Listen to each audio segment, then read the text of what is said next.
We're getting screamed at by our producer right now to make sure that we talk about how good Panama have been in this qualifying. He's not even Panamanian, but they do deserve the respect. We talked earlier about that hope and belief, and it feels like Panama have that more than anyone. Jimmy, you had Thomas Christiansen as your manager. I assume that still stays and sticks, but they've kind of got this never say die attitude where they get into tough spaces and get them out. Is there one thing, and I'll start with you, Jimmy, about Panama that you think is either a strength to the other teams in trying to qualify in terms of a weakness in Panama, or is there something that you like about them that make them potentially a wild card to the final date?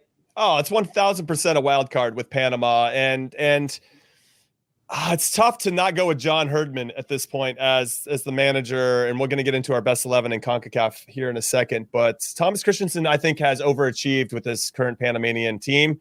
I think he's done a good job of getting a lot. They have talent, don't get me wrong, but getting a lot out of a team that didn't have maybe a lot on paper, let's say, and getting them to buy into a collective, which I think what we're seeing with Canada as well. I feel like when you look at the U.S. and Mexico, maybe the expectations and the pressure are too high for those particular countries, but we seem to, maybe because of our depth as well, right? We don't have the luxury of rolling out the same 11 guys because those are our best 11 guys. We have so many other options. We're always tinkering. And when I look at Canada, they're not really tinkering too much outside of the back line. Everything else is pretty set, and as is their ideology and how they want to move. Panama, for me, feels very similar, maybe even more so, because they got their 12, 13, 14 guys, and that's that. And they're either going to qualify for the World Cup or they're not. And they're really buying in. And I think they really benefited from having a 2-game window here instead of a 3 because they didn't have to rotate as much.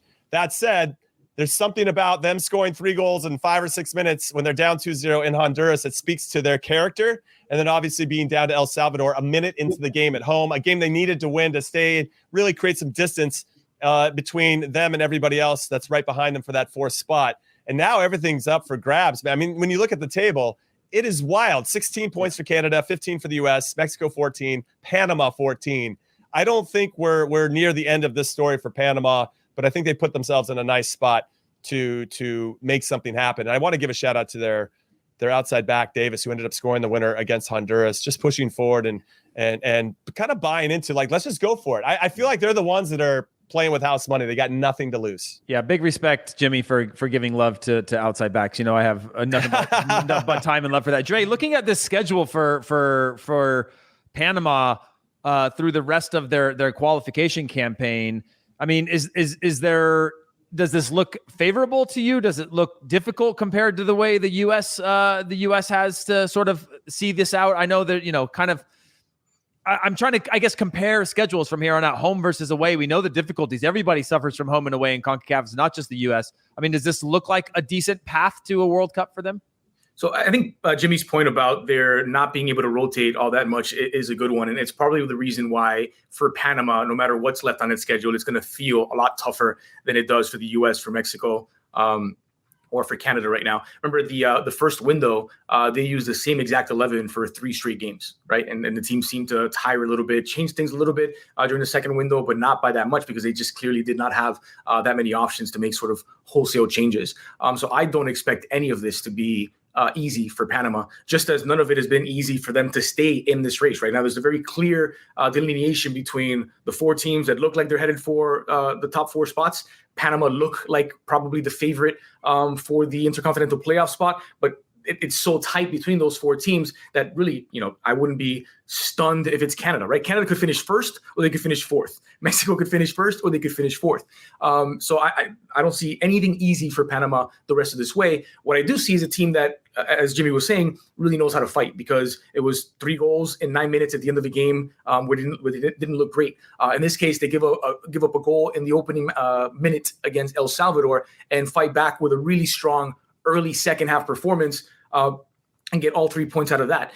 But it's not so convincing that you think, they're going to have easy games home or away. And so if one of these 3 teams is going to fall back a little bit from the pack, you would say Panama is the most likely to. Yeah, and by the way, one of the one game we were missing up on that screen was they finished their World Cup qualifying at home against Canada. So they play the U.S. Away from home, and then they play Canada at home. So there's certainly a difficult. I'm just going to jump in and say really quick, their first game in that January transfer window, I did it again. You got it. You're not right, but you're not wrong, Jimmy. It's fine. Okay, it's true. It just rolls. January transfer window, not international one. But their first game is at home against Costa Rica. That's it. They win that game. That puts them on 17 points, and it puts Costa Rica on 9. That's their closest competitor to try to catch them for that 4th spot. I'm sure they're probably going to draw at this point. But if they can win that game, I think that would ultimately set them apart. So that one is the one to watch for sure. That's my favorite match, actually, that first match day of the next window.